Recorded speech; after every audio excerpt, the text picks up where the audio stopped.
So sabi ko, Mayor, kailangan tayo magkaisa, magtulungan kasi yung mga kasama natin, kinakasuhan. At alam niya, maski pala siya, meron siyang negosyong sinara doon sa Davao. At narinig natin doon sa kanyang talumpati, yung mga negosyante ginigipit pag nakitang nakadikit sa kanya. And pangatlo, yung itigil nila yung pamumulitika nila. Itong ginagawa nila kay Inday Sara, tingnan nyo, nagsasalita ang Malacanang. Sabi nila, itigil nyo na yung politika. May krisis tayo, magtulong-tulong tayo. Sino bang nauna? Di ba itong kaso nila ng impeachment kay VP Inday Sara? Kung ang gusto ng Pangulo ay katahimikan, kung ang gusto ng Pangulo ay walang gulo, ipatigil niya yan. Huwag niyang sabihin na independent ang Congress. Tao niya lahat ng mga yan. Ayaw nga mag-impeach ng mga congressman eh. Natatakot din sila eh. Diba? Dalawa, takot sila na alam nila mananalo si Inday Sara at pag nag-impeach sila, delikado sila sa 2028. Ang pangalawang din takot nila, pag nanalo si Inday Sara, alam din nila, lagot sila sa 2020. Kung maaalala nyo again po dun sa last episode ng Tarot ko noon, na sana, nananawagan pa ako nun sa gobyerno, na sana mapag-isipan lahat ng mga sinasagawa nila na movement para atakihin ang mga Duterte kasi it will cost them into the losing point. Panuorin niyo po yung aking mga vlog before and ang mga YouTube ko. Nandun po lahat pati yung sa gobyerno natin na ngayon po ay nangyayari. So ngayon naman po, ulit-ulit, lumabas na naman po sa pamilya ng Duterte na kinakailangang hintuan na ang anumang negatibong ibabato sa pamilya Duterte. Alam niyo po ba kung bakit?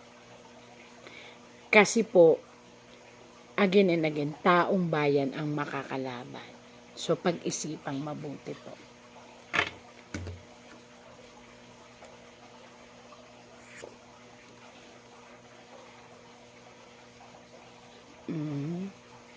At para naman sa pamilya, ito po, pamilya, ibig sabihin nito, ito ay maaring sa asawa, kay Hanilet, kay Ma'am Hanilet, or doon sa kay Ma'am na isa. Medyo tarot po ito dalawa po ito. Since lahat naman po ay nagkakasundo at open book naman po ang buhay nila, maganda po, lalong nagkakaroon po ng matibay na pagtutulungan. At sinubok po kayo ng panahon. So, tatayo talaga kayo. At wag ho kayong mag-alala. May mga taong sobra ang loyalty na ipinapakita sa inyo at pagmamahal. Yun lang ang hiling po ng tarot. Ang ibig sabihin po nito, huwag kayong magbago.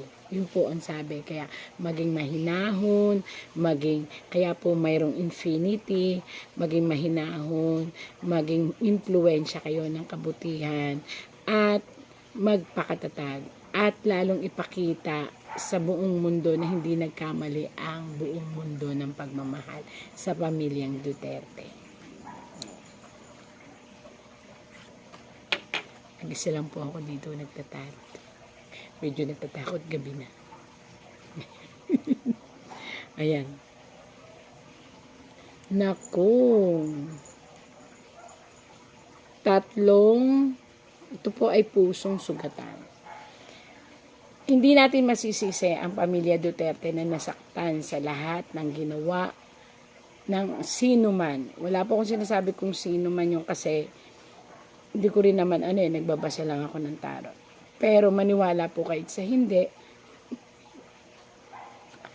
destiny or universe ang magsasabi na muling babangon ang Duterte na may kasamang prinsipyo at pagmamahal ng taong bayan. So, magkakaroon po ng suportang pangkalahatan ang buong mamamayan para sa mga tao na nanakit sa pamilya ng Duterte. Ayan po. This is a curse. Ito ay isang sumpa. Ito ay sumpa na makararanas ang lahat ng mga tao na nanakit sa pamilya ng Duterte sa puso. Ibig sabihin sa puso, marahil ito yung pagkakulong ng tatay nila. Siyempre, nagdamdam. At ang pusong duguan ay mamahalin ng sambayanan at isang sumpa, parang naging sumpa ito o naging curse kasi na ang lahat ng sumaling o nanakit sa damdamin, ito po'y totoo, paniwalaan niyo po ako kasi nangingilabot nga ako ngayon eh. Buhay po ang tarot ko at sinasabi po niya ang totoo. Lahat po ng nanakit, naging dahilan kung ba't nakulong ang Tatay Digong ng bayan at kung ano man ang kalalabasan, sana po wag nyo nang ituloy. I-stop nyo na po yung impeachment. I-stop nyo na po ang kahit ano. Kasi po, ito po isang sumpang babalik. At ang pagbabalik nito ay masakit. Bakit masakit? May mga nakatusok po. Ayun, may mga nakatusok na espada. Ang ibig sabihin po nito, ang kapalit ay ang dignidad. Ang kapalit ay ang pagkawala ng tiwala ng mga tao. At ang kapalit ay ang pagkatalo. So, kung ayaw niyong maranasan yung sumpang iyon, ay, ito po yun, hindi ako nagsisinungaling po, ayan, kahit po kayo, kahit hindi marunong magbasa, malalaman niya, ay ihinto na ang dapat ihinto. Na pagbatikos, pagdidiin, kasi lumalabas po kasi dito, mayroong ang pamilya Duterte o ang pamilya ni Tatay Digong ay may something, may spiritual na nag-guide sa kanila mula sa universe. Ayan po. Siguro maybe ito ay plantasyon ng pagkatao ng isang Digong. Or may ginawa siya na talagang kahit sabihin pa natin na ganun yun eh. Kapag may ginawa ka na para sa kabutihan ng ng mga tao, para kahit ito ay masakit, pero maganda ang intention mo, may savior. Parang ganun. Yun na po. At sa isang baste, marami po ang hindi, medyo, eto masakit mang pakinggan, Sir Baste, kung naririnig niyo po ito, marami ang nabibigla kung kaya nyo. Ito'y isang hamon sa pagkatao nyo. Ayan po. Kaya po nakataas ang inyong kamay, kaya po meron kayong espada, pero nakabaliktad kayo. Ipapaliwanag ko po. At kung bakit po, kung mapapansin ninyo, ang inyong upuan ay mataas kaysa sa lupa. Ang ibig sabihin po nito, ito ay hamon sa iyong pagkatao. So, ibig sabihin po nito, kung mainitin ang ulo, kung biglain, kailangan lalo ng maging mahinahon, pag-aralang mabuti. Ito ay hamon sa iyo. Kasi ang ibig sabihin na nakataas sa lupa, ang tingin sa inyo ng mga tao ay isang anak na parang hindi kayang sumunod. Nagpapakatotoo lang ho ako binabasa ko yung sabi ng tarot. Isang anak na hindi kayang sumunod sa kung anong inumpisahan ng ama. At isang anak na may pagkamatigas ang ulo o suwail. Yan po ang tingin ng tao. Kaya po ganun. Pero yun po ang tingin ng iba. Pero nakita ko po rito na hindi. Kayo po ay magpapatunay ng isang anak na kung ano ang puno, kaya ring maging matamis na bunga. Tandaan niyo po yan. Kaya sa mga tao pong nagluklok kay Sir Baste, mukhang tama po kayo. Magiging mabuti siyang leader. Ayan po. Iaangat niya ng higit pa sa nagawa ng ama. At hopefully po, mangyari yun para lalong kuminang ang inyong buhay. Wow!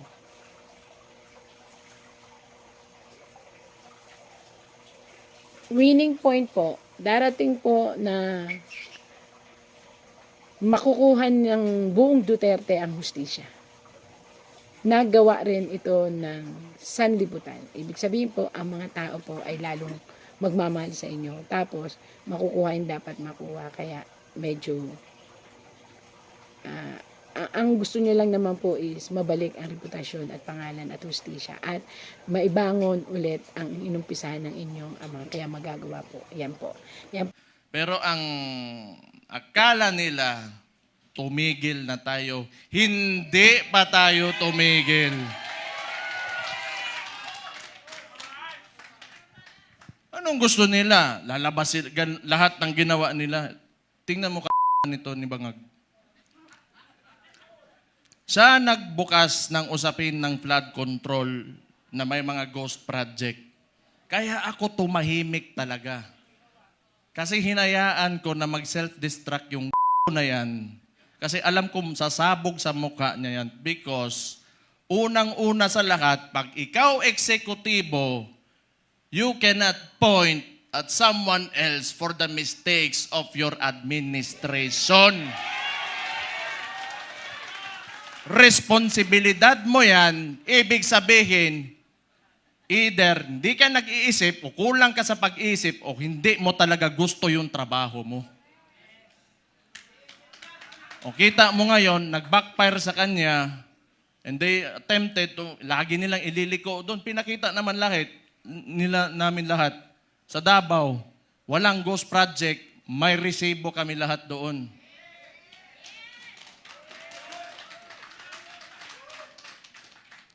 Tingnan nyo, anong resulta ng ginawa nila? Kasi tinawag na natin yan, yung 2024 is the most corrupt budget or the 2025, yung sinabi ni Sid Ungab nung panahon.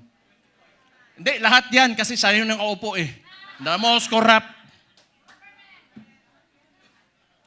Bakit di sila makakilos ngayon na tumaas yung presyo ng langis? Walang pera. Bakit di nila kayang babaan yung VAT, yung panawagan ni Leandro Libiste? Di nila kaya kasi wala nang silang nanakawin pa.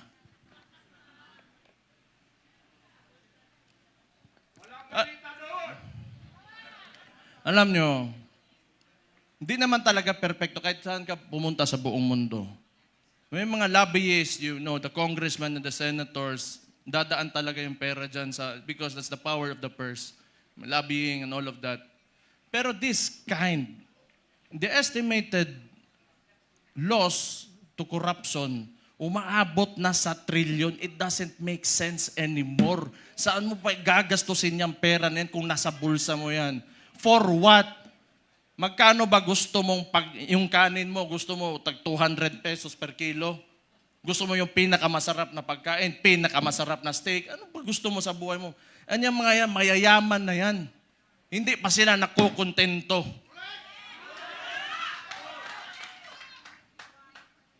Hindi na lang maawa ba?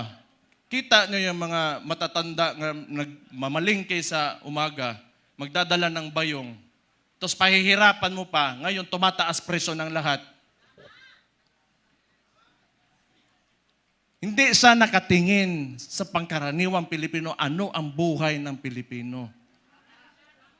Ang tapos, itong na to, patay na buguan eh.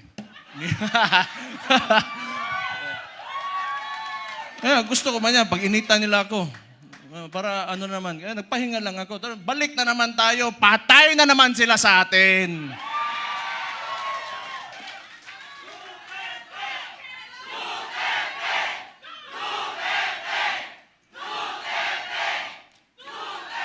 Ito pang maganda.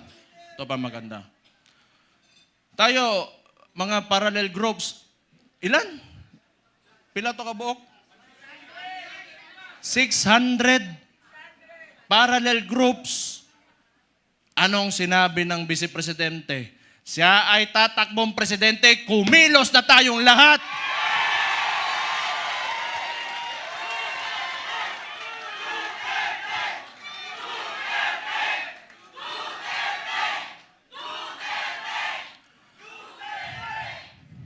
Ang gusto ng, ano ko lang, tingin ko lang naman ito, kasi hindi ko rin naman talaga mahulaan kung ano nasa isip ng kapatid ko.